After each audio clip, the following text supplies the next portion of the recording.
So HBO Sports, the YouTube channel, they just posted 3 days ago the newest Manny Pacquiao greatest hits updated with the Timothy Bradley 2 fight. And all I gotta say, each time I watch Manny Pacquiao's greatest hits, it just amazes me. Like, I just get goosebumps. Like, just watching it, just my eyes are glued to his fights. So they started off with the Legwaba fight, Manny Pacquiao versus Legwaba, back in 2001.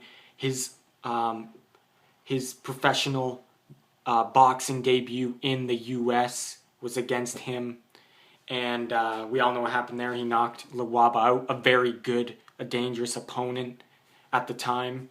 I think he only had one loss when he fought Manny Pacquiao, and I think he had the title too.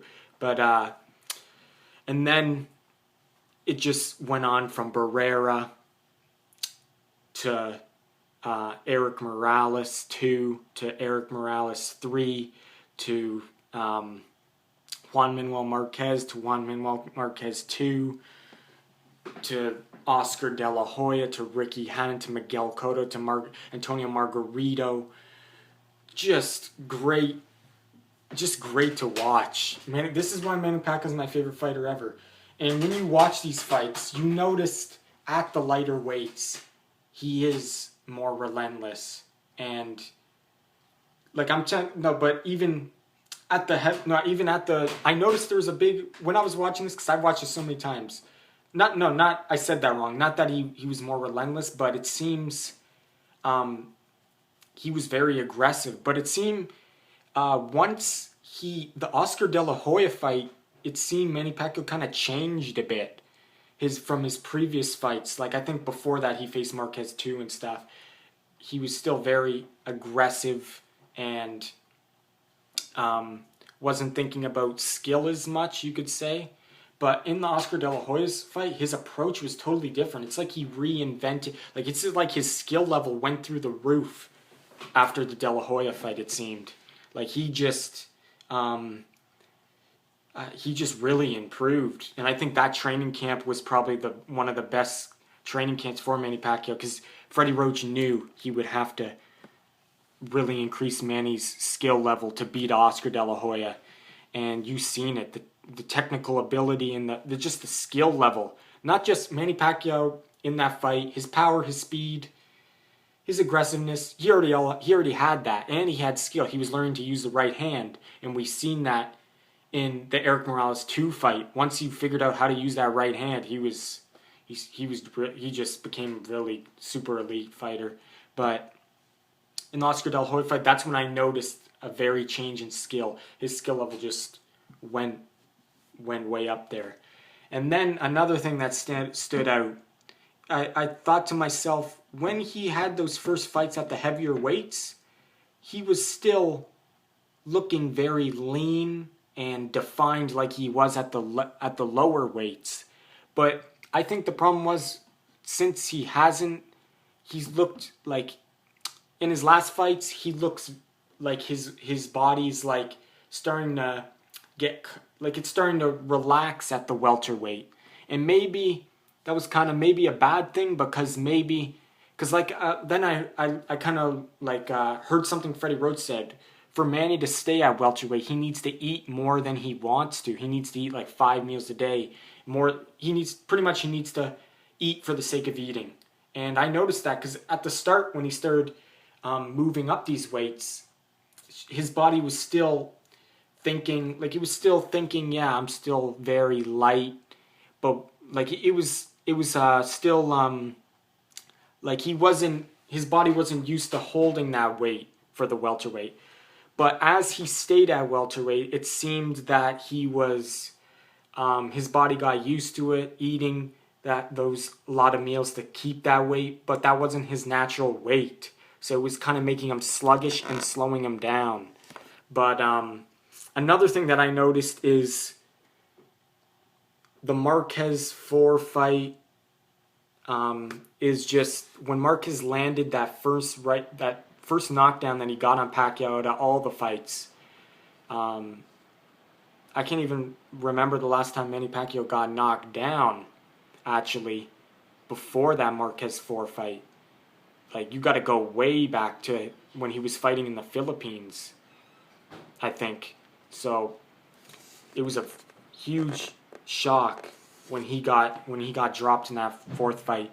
And the punch that dropped Manny Pacquiao was that right hand from Marquez, and that right hand was just a devastating sledgehammer shot. Manny Pacquiao had his high guard up, and it still just went right through. And the way it hit, Manny Pacquiao just went slamming down to the canvas.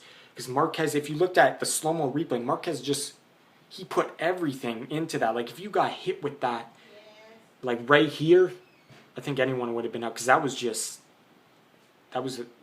a tremendous, devastating shot. Just watching it, and the fact that Manny Pacquiao got up from that shot showed he's just a true warrior and a heart of a warrior. When he got up, he got mad, and that's when he hurt Marquez, and that's when he dropped Marquez, and that's when Marquez got hurt.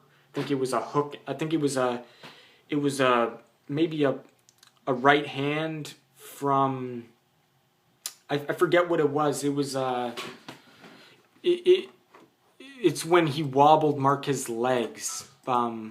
Actually, I'm gonna go watch it right back right now. Let's see here. Hold on, guys. I'm just gonna see what punch it was. A left hand. Wait a second. Hold on one sec, guys. I'm watching right now. Okay, so we landed the left hand. He dropped Marquez. And I gotta say, Marquez just looks like a bulky beast in this fight. Like, he just looked... Okay, it was a right hand that really Marquez's legs went from that right hand when it was after the knockdown. Yeah, he landed a right hand. He landed a left hand and then a right hand. Marquez's legs went, and he was really on wobbly legs. And that just showed you... In this fight, it shows me the true heart of Pacquiao. When he got hurt and dropped from that very devastating right hand from the first knockdown, he got up and he got even better in the fight. And he got even more... He showed the aggression, the true heart of a warrior, and showed that when he got knocked down, he's like... He kind of... His warrior instinct came out. And that's what I liked about this fight. And just... I gotta say, Marquez looked like he just looked like a beast in that fight. Pacquiao showed his true heart, even though he lost. He showed his true heart. And then he comes back in the Brandon Rios fight, treats Brandon Rios like a punching bag that can hit back, essentially. And then the Timothy Bradley 2 fight, better than the first one. He beats a top 3 pound-for-pound fighter, or you could say he was number 2 at the time, behind Floyd Mayweather, because Andre Ward's not fighting. And now he faces Chris Algieri. And don't miss that fight, 9 o'clock, November 22. Macau, China, HBO pay-per-view at the Venetian Macau, or the Cotai Arena, the Clash in Cotai 2. So check it out. Manny Pacquiao's greatest hits, the newest update from HBO. I'll leave it in the link description below. Subscribe if you like my videos, and let me know what you guys think every time you watch Manny Pacquiao's greatest hits, because I watch it a lot. I go back to it every once in a while, and I'm just amazed. And like I said, the things that stood out for me this time was the warrior instinct in the fourth fight, and that devastating right hand that Marquez, the first, not the knockout, but the knockdown, just that was a very powerful punch. And the fact that Pacquiao got up from it and fought even harder when he got up, because he was angry when he got dropped, and his instinct just came out. And yeah, I noticed, like I said, maybe Pacquiao's body has gotten sluggish from staying at welterweight too long. And maybe this catchweight is the perfect thing to look impressive. And I think it will. I think this is going to be one of Pacquiao's most impressive victories come November 22. So don't miss that fight.